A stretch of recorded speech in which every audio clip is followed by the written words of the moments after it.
नमस्कार, मैं हूं विद्यासागर। स्वागत है आप सभी का आज महाराष्ट्र में। तो सीबीआई के एक सब इंस्पेक्टर ने केवल एक आईफोन के बदले अपना ईमान बेच दिया। आरोप है कि उसने महाराष्ट्र के पूर्व गृह मंत्री अनिल देशमुख के खिलाफ चल रही जांच की आंतरिक जानकारी और सबूत उनके वकील को मुहैया करवा दिए। जब मामले का खुलासा हुआ तो सीबीआई ने आरोपी सब इंस्पेक्टर और देशमुख के वकील को अरेस्ट कर लिया। माना जा रहा है कि डाका ने ही मीडिया के एक हिस्से को यह रिपोर्ट लीक की थी। लीक रिपोर्ट में जांच अधिकारी ने देशमुख के खिलाफ जांच को बंद करने की सिफारिश करते हुए कहा था कि उन्होंने कोई संज्ञेय अपराध नहीं किया है।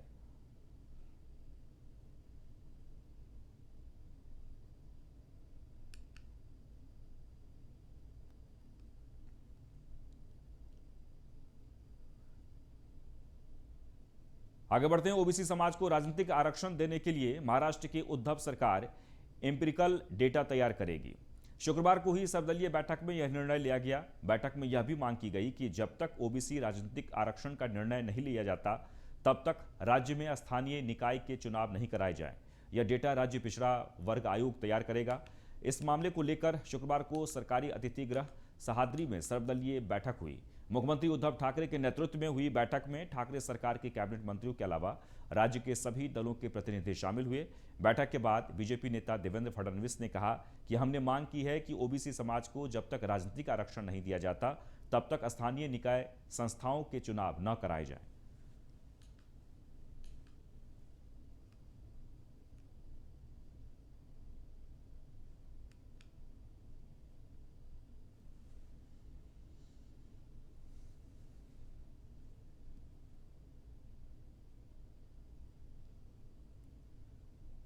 वहीं आरएसएस के विभिन्न 36 संगठनों की अखिल भारतीय समन्वय बैठक नागपुर में आयोजित की गई। 2 दिनों तक चलने वाली इस बैठक में कई संगठनों के संगठन सचिव मौजूद रहे। इस महत्वपूर्ण बैठक में भाजपा के राष्ट्रीय महासचिव बीएल संतोष भी मौजूद रहे। संघ के विभिन्न संगठनों का आरोप संगठनों के जितने भी अलग अलग जो विंग हैं उसमें आपसी तालमेल, सौंपे गए काम और अगले साल किए जाने वाले कामों का नियोजन करना इस बैठक का एजेंडा रहा। सरसंघचालक डॉक्टर मोहन भागवत खुद इस बैठक में संगठनों के कार्यों का जायजा लेंगे।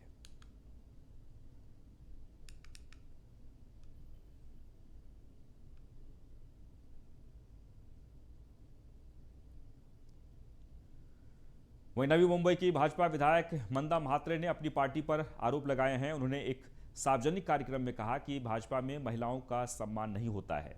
उन्होंने कहा कि खुद का कर्तव्य सिद्ध करने के बाद भी पार्टी की ओर से हमेशा साइडलाइन किया जाता है। म्हात्रे की इस नाराजगी पर भाजपा के महाराष्ट्र अध्यक्ष चंद्रकांत पाटिल ने कहा कि उनका जो भी कहना है हम सुनेंगे।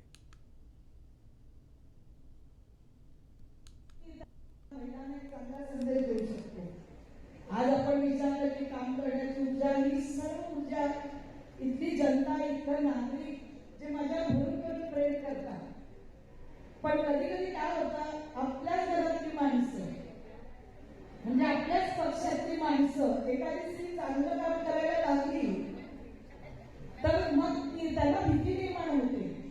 मग ती भीती निर्माण मैं पुणे जिले में एक महिला सरपंच की एनसीपी के कार्यकर्ता ने पिटाई की है। महिला सरपंच के साथ यह मारपीट शुक्रवार को कदम बस्ती इलाके के एक टीकाकरण केंद्र पर हुई। इस घटना के बाद पुलिस ने केस तो दर्ज कर लिया, लेकिन अभी तक आरोपी को अरेस्ट नहीं किया है। मारपीट की यह घटना कैमरे में कैद हो गई है। महिला सरपंच की पहचान गौरी गायकवाड़ के रूप में हुई है। इस घटना को लेकर गौरी ने कहा कि अगर कोई महिला सरपंच अच्छा काम कर रही है तो उसे हिंसा का सामना करना पड़ता है।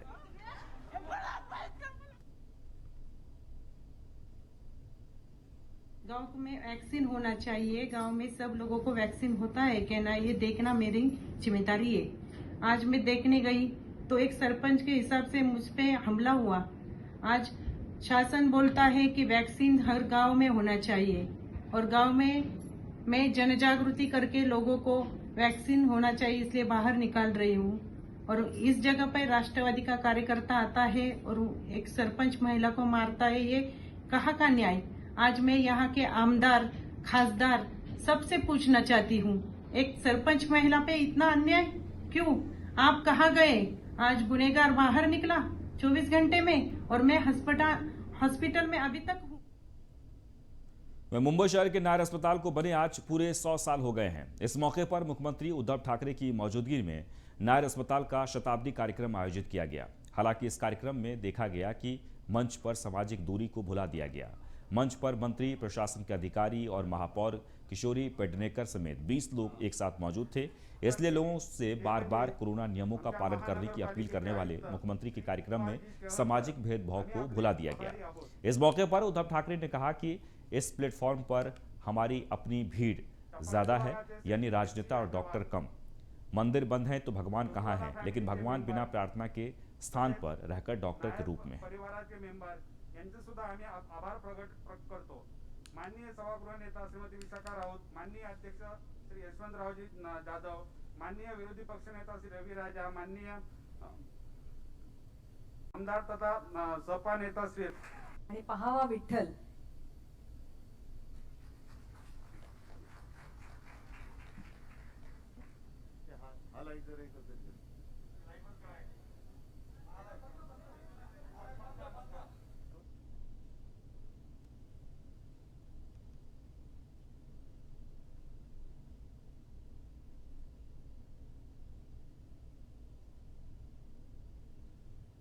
आगे बढ़ते हैं। कोरोना की दूसरी लहर का कहर धीरे धीरे कम हो रहा है। हालांकि तीसरी लहर की आशंका को देखते हुए राज्य अपने हिसाब से पाबंदियां लगा रहे हैं। इन सब के बीच लॉकडाउन को लेकर महाराष्ट्र के स्वास्थ्य मंत्री राजेश टोपे ने बड़ा बयान जारी किया है। महाराष्ट्र के स्वास्थ्य मंत्री राजेश टोपे ने कहा कि आने वाले दिनों में राज्य में लॉकडाउन नहीं लगाया जाएगा। उन्होंने कहा कि निकट भविष्य में फिर से लॉकडाउन लगाने की कोई संभावना नहीं है। मैं लोगों से गणेश उत्सव मनाते समय भीड़भाड़ से बचने की अपील करता हूं। उत्सव सादगी भरा होना चाहिए। उन्होंने कहा कि सरकार विभिन्न दिशा निर्देश जारी कर रही है और उनका हर समय पालन किया जाना चाहिए।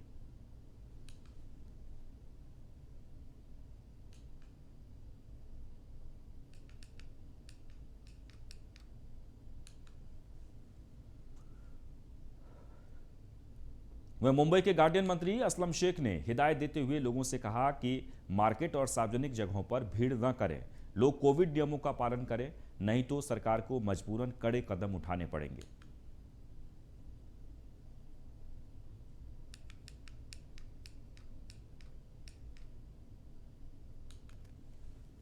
जो अभी लोगों को ढील दी है, उसमें लोगों से आह्वान किया था कि ज़रूरत पड़े तो बाहर निकले।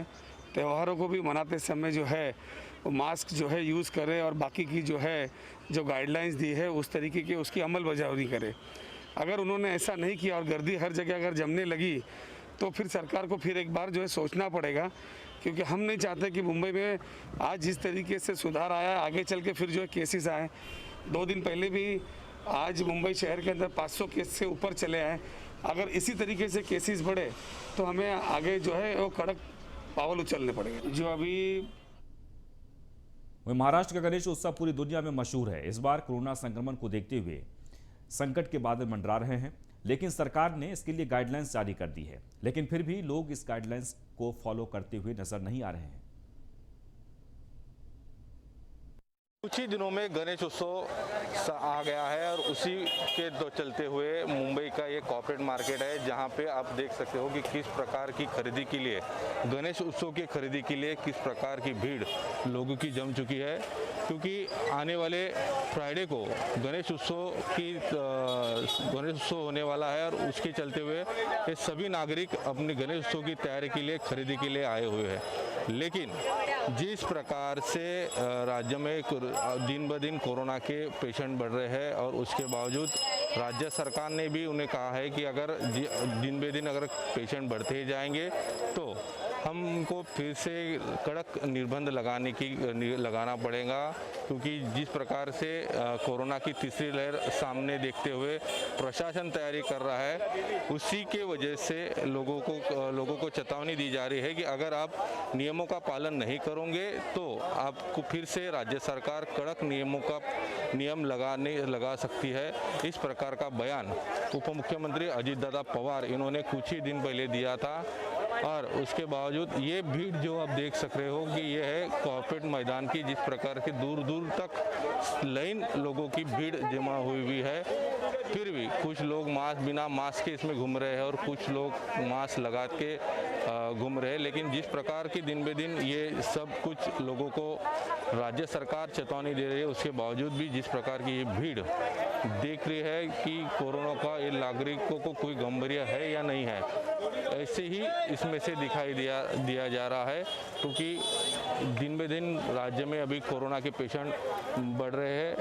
इसके बावजूद राज्य सरकार अगर इस पर कुछ पाबंदी लगाते नहीं है या उस पर कोई उपाय लेते नहीं है, तो राज्य सरकार को फिर से कड़क लॉकडाउन लगाना पड़ेगा। वीडियो जर्नलिस्ट गौरव के साथ Santosh Maurya, news on India, Mumbai. Corona virus के नए वेरिएंट C.1.2 के सामने आने के बाद मुंबई इंटरनेशनल एयरपोर्ट पर आने वाले सभी अंतर्राष्ट्रीय यात्रियों के लिए RT-PCR टेस्ट अनिवार्य कर दिया है। BMC ने एक सर्कुलर जारी कर कहा है कि 3 सितंबर से UK, यूरोप, मध्य पूर्व, दक्षिण अफ्रीका, ब्राजील, बांग्लादेश, बोत्सवाना, चीन, मॉरिशस, न्यूजीलैंड, जिम्बाब्वे से मुंबई हवाई अड्डे पर पहुंचने वाले अंतर्राष्ट्रीय यात्रियों के लिए RT-PCR टेस्ट अनिवार्य है। नया कोविड वेरिएंट C.1.2 पहली बार दक्षिण अफ्रीका में मिला था। अच्छी बात यह है कि भारत में इसका केस अभी तक नहीं मिला है। इस नियम के लागू होने के बाद पुराने नियम रद्द हो जाएंगे, जिसमें वैक्सीन की दोनों डोज और 65 वर्ष से अधिक उम्र के सीनियर सिटीजन को मिलने वाली छूट शामिल है। नए सर्कुलर के अनुसार हवाई यात्रा करने वाले अंतर्राष्ट्रीय यात्रियों के लिए क्वारंटाइन होने वाला नियम खत्म कर दिया गया है। यात्रियों के RT-PCR के लिए मुंबई एयरपोर्ट पर सभी तैयारियां पूरी कर ली गई हैं। अब मुंबई एयरपोर्ट पर 1 घंटे में कम से कम 3 यात्रियों की कोरोना जांच कर ली जाएगी।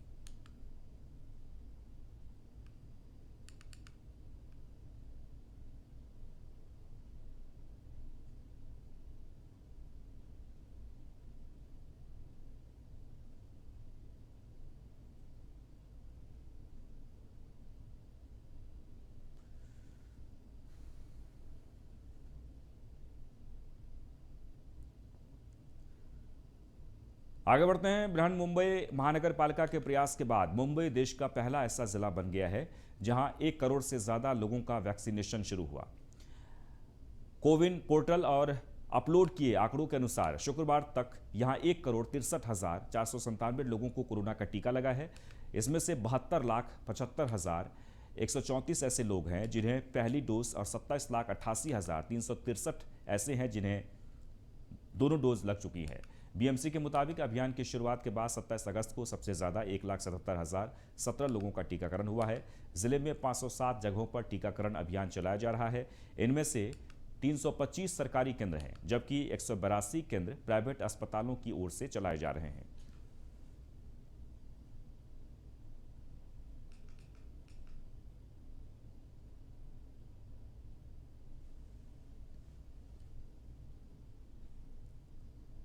वह महाराष्ट्र के औरंगाबाद जिले में दिल झकझोर देने वाली घटना सामने आई है। यहां 2 मासूम बच्चों को भीख मंगवाने के लिए 1.5 लाख रुपए में खरीदने का मामला सामने आया है। औरंगाबाद पुलिस ने यहां एक भीख मांगने वाले गैंग का पर्दाफाश किया है। वहीं मुकुंदवाड़ी पुलिस ने बच्चों के मां समेत इनको खरीदने वाली महिला को भी गिरफ्तार किया है। महिला ने अपने दोनों बच्चों को एक महिला ने 100 रुपये के बॉन्ड पर दूसरी महिला को बेच दिया था, जिसमें एक 5 साल और दूसरा 2 साल का बच्चा है।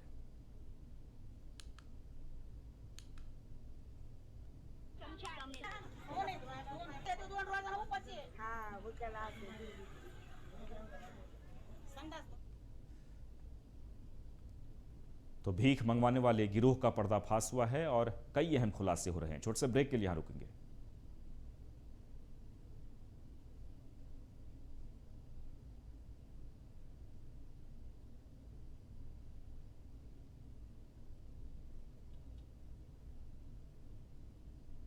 तो आपको बता दें कि मुंबई में भीख मांगने वाले गिरोह का भंडाफोड़ हुआ है। पुलिस लगातार इन सभी लोगों से पूछताछ कर रही है। दरअसल कई दिनों से इस गैंग के बारे में बताया जा रहा था कि छोटे छोटे बच्चे को खरीदा जा रहा था और खरीद कर फिर उसे भीख मांगने के कार्य में लगाया जा रहा था, लेकिन पुलिस ने गहनता से छानबीन कर इस गैंग का पर्दाफाश किया है और अब गहनता से पूछताछ हो रही है। तो 48 घंटों में उत्तर और उत्तर मध्य बंगाल की खाड़ी में कम दबाव का क्षेत्र बनने की संभावना है। भारतीय मौसम विभाग ने अगले 4 से 5 दिनों में राज्य के कई हिस्सों में गरज के साथ भारी बारिश की संभावना जताई है। बारिश का सबसे ज्यादा असर अगले 4 से 5 दिनों में कोंकण में होगा। सबसे ज्यादा बारिश मुंबई, ठाणे और पालघर जिलों में होने की संभावना है। जालना, परभणी, हिंगोली, लातूर, नंदोड़, मुंबई, ठाणे, रायगढ़, रत्नागिरी और सिंधुदुर्ग में भी हल्की से मध्य बारिश का अनुमान है। मौसम विभाग ने 5 सितंबर को रत्नागिरी और सिंधुदुर्ग के लिए ऑरेंज अलर्ट जारी किया है।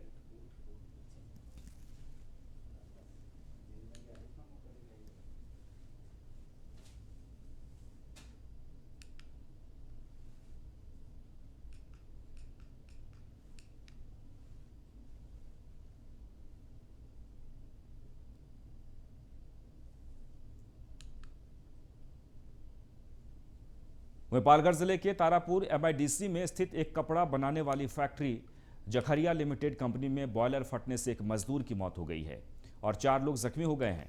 घायलों को इलाज के लिए अस्पताल में भर्ती करा दिया गया है। धमाका इतना भीषण था कि इसकी आवाज तकरीबन 4 से 5 किलोमीटर दूर तक सुनाई दी। वहीं सूचना मिलने पर मौके पर पहुंची दमकल की 3 गाड़ियों की मदद से आग पर काबू पाया गया।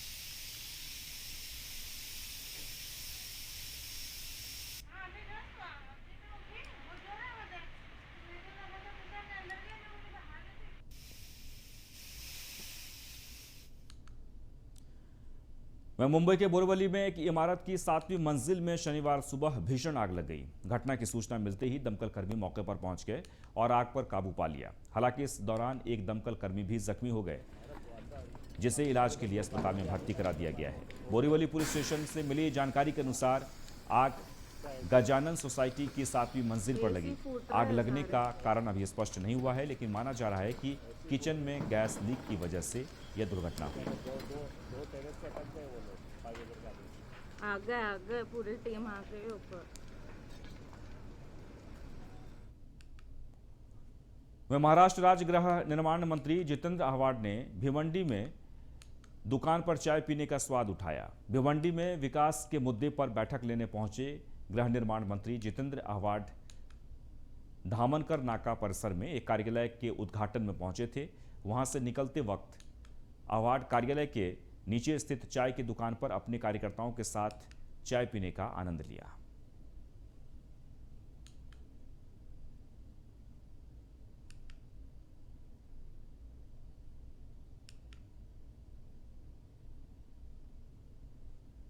वहीं रायगढ़ जिले के मुरड़ तहसील में सरकारी गुरचरण को बचाने के लिए आज ग्रामीण सड़कों पर उतर गए हैं। यह जगह मरूड़ तहसील के विहुर गांव में समुद्र के पास स्थित है, जो रायगढ़ जिले में एक विश्व प्रसिद्ध पर्यटन स्थल के रूप में प्रसिद्ध है।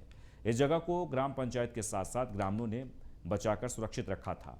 जब ग्रामीणों को पता चला कि इस जगह का लेन देन हुआ है और यह लेन देन मध्य प्रदेश के एक कारोबारी ने किया है, तब से ग्राम पंचायत विहुर ने सरकार से कानूनी लड़ाई शुरू कर दी है।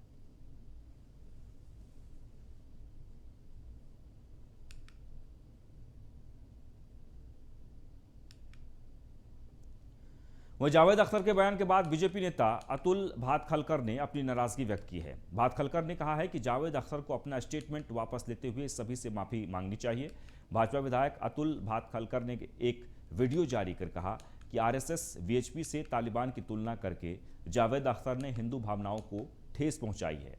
भाजपा विधायक ने जावेद अख्तर को चुनौती देते हुए कहा कि वे अफगानिस्तान और पाकिस्तान में जाकर तालिबान के खिलाफ बयान देकर दिखाएं। भारत में हिंदू बहुसंख्यक हैं, इसलिए लोकतंत्र बरकरार है। जावेद अख्तर हिंदू समाज से माफी मांगे और अपना वक्तव्य वापस लें, वरना कानूनी कार्रवाई के लिए तैयार रहें।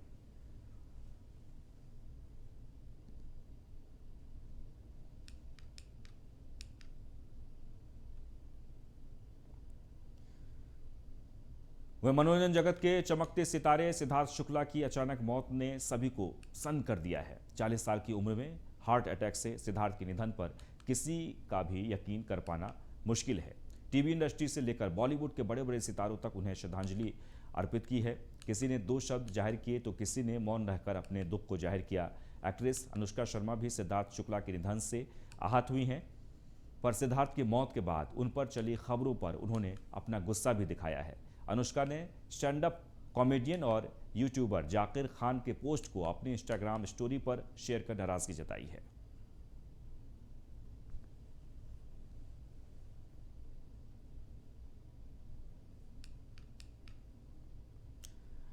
वहीं दिवंगत एक्टर ऋषि कपूर के जन्मदिन के खास मौके पर एक्सेल एंटरटेनमेंट प्रोडक्शन द्वारा उनकी आखिरी फिल्म शर्मा जी नमकीन का फर्स्ट लुक जारी कर दिया है।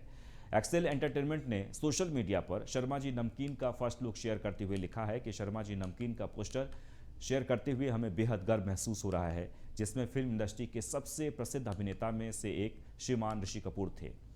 इनके अद्वितीय काम और शानदार करियर को हम हमेशा संजो कर रखेंगे। उनके प्यार, सम्मान और याद के प्रतीक के रूप में और उनके लाखों प्रशंसकों को उपहार के रूप में उनकी अंतिम फिल्म का पहला लुक रिलीज किया गया है।